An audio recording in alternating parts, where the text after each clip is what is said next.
Yes, sir. Okay, simulan natin doon sa pag-download ng EBIR forms. Ayan, offline EBIR forms. Kahit ano dyan. And then yung unang lalabas. Tapos, offline EBIR forms package. To download the offline EBIR forms package, click here. So, nag-download na po ngayon. So, ma-install na natin siya. Pero since naka-install na dito sa may PC natin, so hindi na natin i-install. I-proceed nyo na lang po dun sa inyo.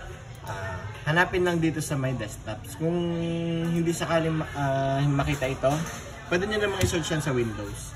So, EBIR forms. Ayan, siya. Okay, ilagay ang TIN. So, nandito ang TIN, 763-228-767-000. 00 lang naman yung branch code. So, RDO 037 tayo. Line of business, job order. Tapos, pangalan po.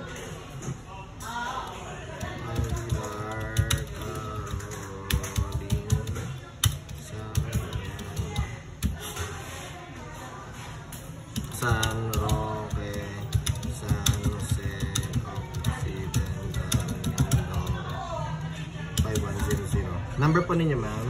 0917-611-6318. Yung email nyo, ma'am? Caroline 12 Aguilar @gmail.com. Tama po. Ito naman, hindi naman case sensitive din. Okay lang naman kung bigla tayo small letter yan.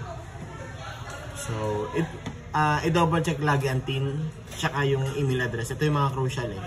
Kasi pag nagpa-filing, syempre dapat tama yung TIN.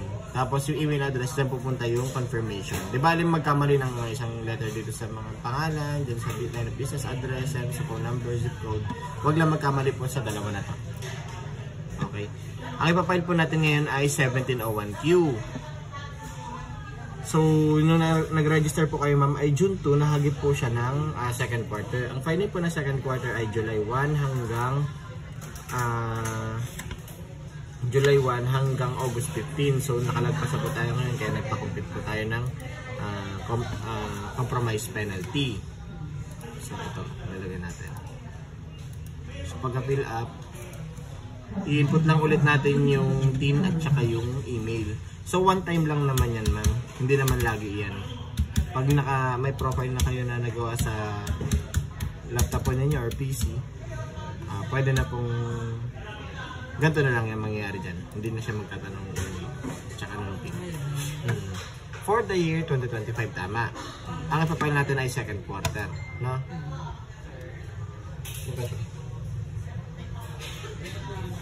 Apo, paprint po yan. Ito po, sir. Apo, alam na po nila, ipakita nyo lang po sa labas. Apo, paprint nyo po yan. Tanong nyo na lang din sa compliance kung ilan po ang kailangan nyo. Sige po. Tapos, kailan pang birthday nyo? December 12, 1986. 1986. So, as professional po kayo, and nag-avail po na 8% na. So, okay na yan. Tapos kagad yun. Next na tayo. Magkano po ang salary nila? 25,000. 25,000. Pero kasi, June lang, no? For the month of June lang. So, 25,000 lang naman. Pag kunwari, wait lang. Dito muna tayo. 52, sa 52, maglalagay tayo ng allowable reduction, the gross sales receipt or non-operating income pure days, self-employed individuals and professionals in the amount of 250,000. So, 250,000 po lang nilalagay natin dito, ha? Deduction po yan. So, sa 25,000 na kinita natin, tapos may allowable tayo 250,000 kada taon, may remaining pa tayo na 225,000 for the rest of the year. So, kunwari, pumasok naman ng third quarter, magkano kinita nyo ng third quarter? Siyempre, tatlong buwan din yun na 25,000. So, 75,000. Saan nyo ilalagay yung 25,000 yung nakaraan? Nandito po, add total taxable income for the previous quarter. 25,000. Tignan nyo po. Bale, ang kinita nyo na sa isang taon ay 100,000. Minus 250,000 equals 150,000 pa na negative. So, wala pa rin tax due. Zero pa din. Pag lumagpas lang. Oo, sabihin natin pag lumagpas. Oh, yan, nagpas yan. Yan, may tax kayo niyan. Pero kung wala pa rin 250,000, walang magiging tax. Tanggalin muna natin yan. May mga na-receive po ba kayong 2307 sa inyo? Wala naman po. Ano po yun? Bale yung sinahod po ba ninyo ay buong 25,000? Ah, okay.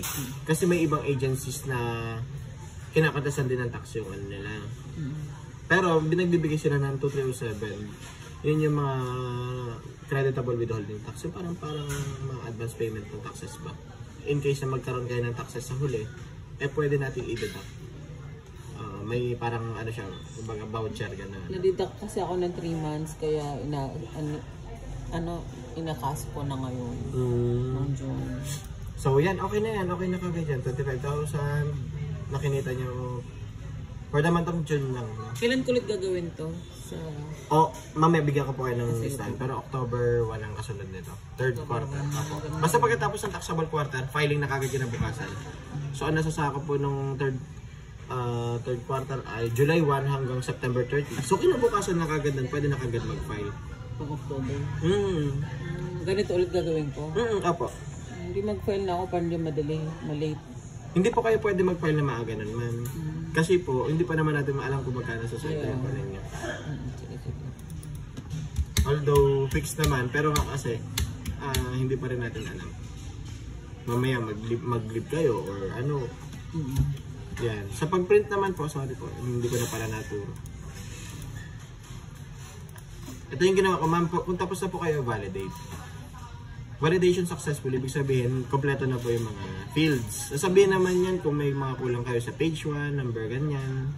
So, babalikan nyo lang po hanggang mag-disable na yung validate button na to. Validate, save. Okay nyo lang yan. Print. Sa pag-print po, yan. Control P lang naman. Siyempre, basic lang naman yan. Wait lang po. So, preference nyo na po yan kung paano po yung mga sizing ng papel. So, dito, kung makikita po ninyo, dito, 2 out of 2. So, pwede natin gawing 1 out of 2 para makita natin yung first page. Okay, print naman natin yung first page.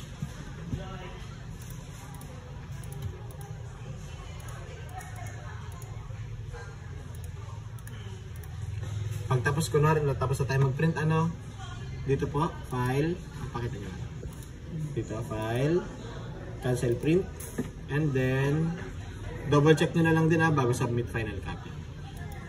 Kailangan i-submit final copy kasi para magkaroon ng confirmation at saka ma-receive din ang system namin.